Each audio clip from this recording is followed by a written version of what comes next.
2 spoon அளவுக்கு தேங்காய் எண்ணெய் விட்டு எண்ணெய் சூடு ஏறினது 1 ஸ்பூன் கடுகு உளுந்து 2 வத்தல் கிள்ளி போட்டுக்கிறேன். கருவேப்பிலை போட்டு தாளித்து விட்டுக்கலாம்.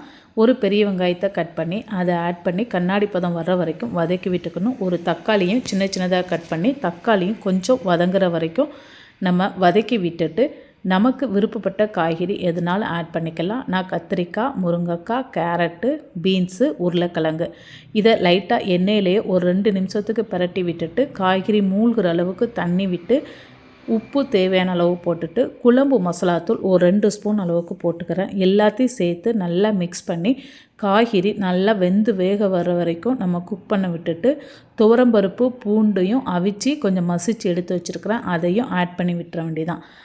தேவைப்பட்டால் கொஞ்சம் தண்ணி ஆட் பண்ணிக்கலாம். கொஞ்சமாக புளி கரைசலையும் ஆட் பண்ணி விட்டுக்கிறேன். இது எல்லாம் சேர்ந்து நல்லா கொதித்து வந்த பிறகு நம்ம மல்லியில் தூவி இறக்கிற வேண்டியதான். சூப்பரான மணக்க இந்த சாம்பார் ரெடி ஆயிரும். எல்லா காய்கறியும் போட்டு லைட்டாக வதக்கிட்டு தான் நம்ம தண்ணி விட்டு கொதிக்க வைக்கிறோம்.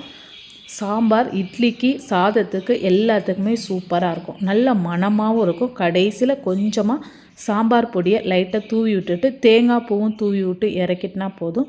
சுட சுட சாம்பார் ரெடி ஆயிடுச்சு.